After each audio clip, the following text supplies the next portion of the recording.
아이들아, 내 말을 받아들이고 내 명령을 마음속 깊이 간직하여라. 지혜에 내 귀를 기울이고 명철에 내 마음을 두어라. 슬기를 외쳐 부르고 명철을 얻으려고 소리를 높여라. 은을 구하듯 그것을 구하고 보화를 찾듯 그것을 찾아라. 그렇게 하면 너는 주님을 경외하는 길을 깨달을 것이며 하나님을 아는 지식을 터득할 것이다. 주님께서 지혜를 주시고 주님께서 친히 지식과 명철을 주시기 때문이다. 정직한 사람에게는 분별하는 지혜를 마련하여 주시고 흠 없이 사는 사람에게는 방패가 되어 주신다. 공평하게 사는 사람의 길을 보살펴 주시고 주님께 충성하는 사람의 길을 지켜주신다. 그때에야 너는 정의와 공평과 정직, 이 모든 복된 길을 깨달을 것이다. 지혜가 내 마음속에 들어가고 지식이 내 영혼을 즐겁게 할 것이다. 분별력이 너를 지켜주고 명철이 너를 보살펴 줄 것이다. 잠언 2장 1절에서 11절 말씀입니다. 잠언은 구약의 지혜 문학입니다. 말 그대로 지혜를 가득 담은 책입니다. 잠언에서 말하고자 하는 것이 무엇인가 가만히 보고 있노라면 참 당연한 말을 열거해 놓은 듯한 인상을 받습니다. 수많은 사람들이 지혜로운 한마디를 듣기 위해 몰리는 것처럼 지혜는 쉽게 터득할 수 있는 것이 아니고 소위 깨우침을 얻은 사람들이 가지는 특별한 능력처럼 여겨집니다. 하지만 잠언에서 말하는 지혜는 하나님의 세상 안에서의 실제적인 문제들, 즉 삶의 기술들에 관심을 갖고 있습니다. 도덕적, 종교적인 색깔의 시실들을 일하고 성공하고 행복하게 사는데 더 관계가 있는 날실들과 짜맞추고 있습니다. 우리는 스마트한 시대에 살고 있습니다. 누구나 스마트폰을 가지고 있고 그 속에는 인류가 지금까지 쌓아온 다양한 정보가 담겨 있습니다.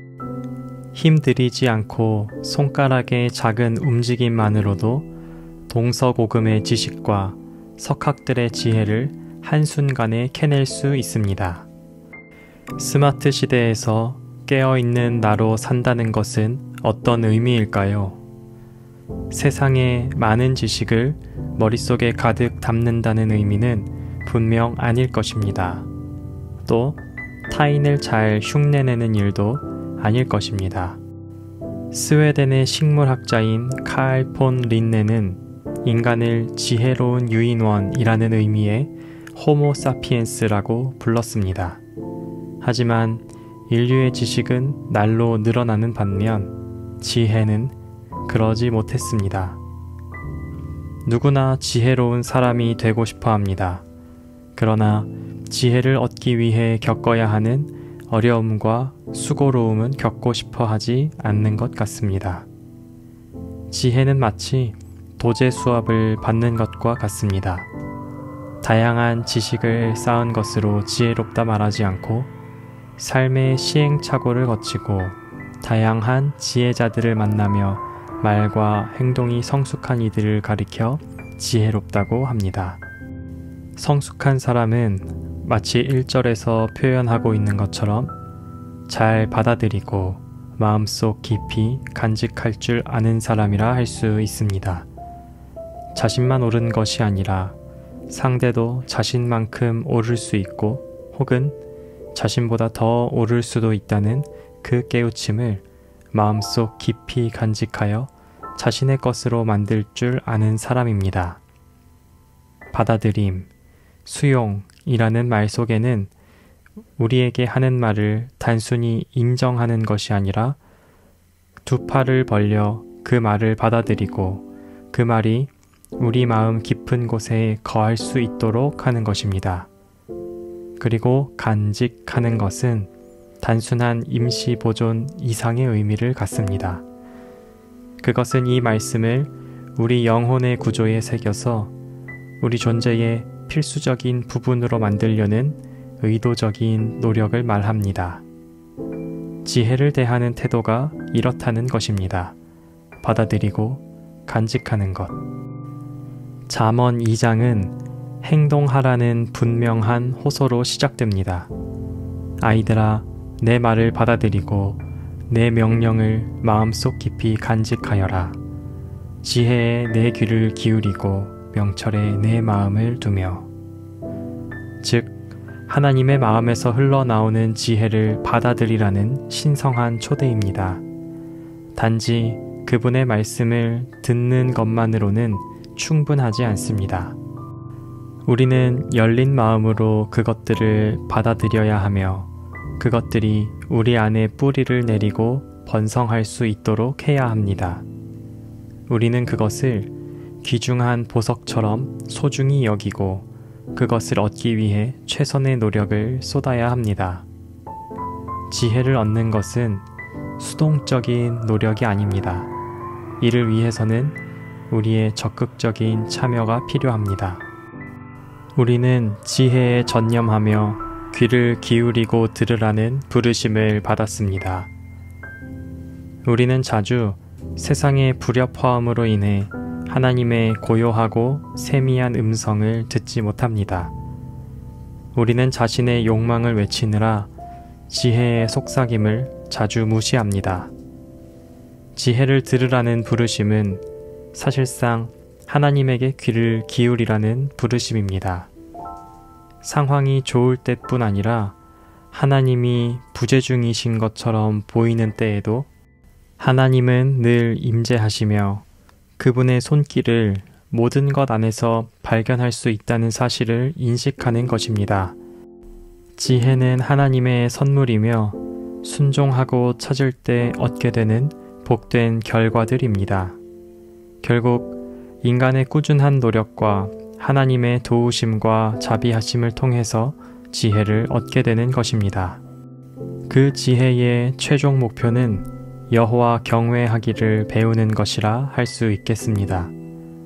평범한 일상생활 속에서 하나님을 위해 산다는 것이 어떤 의미인지에 관한 것이지요.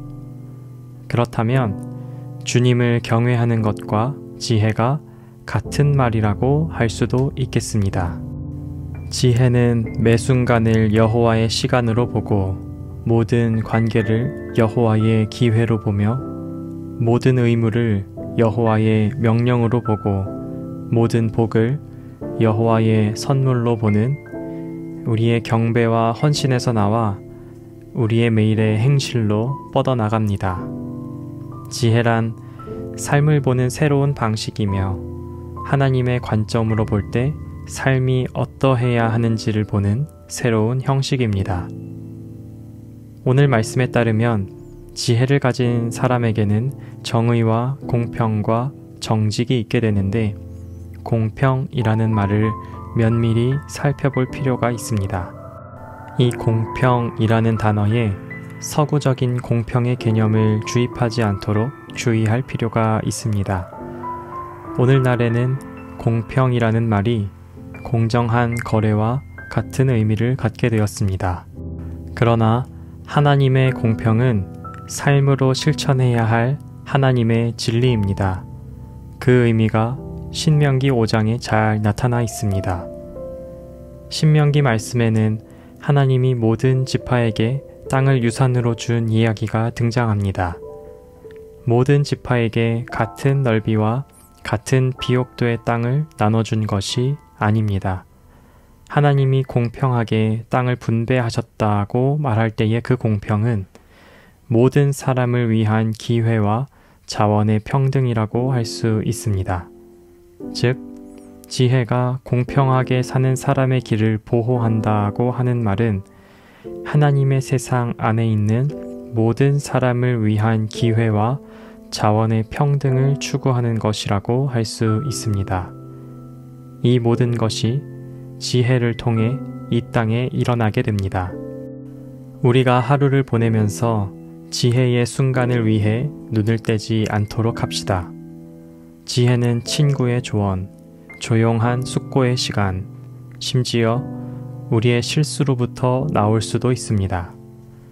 그리고 우리는 지혜를 찾는 이 여정에 홀로 참여하고 있는 것이 아니라는 사실을 잊지 마십시오. 우리와 같은 길을 걷고 있는 사람들이 있습니다. 그 지혜의 길을 뚜벅뚜벅 걸어가는 사람들이 있습니다. 열린 마음과 생각을 가지고 밖으로 나가서 삶이 제공하는 모든 지혜를 받아들입시다.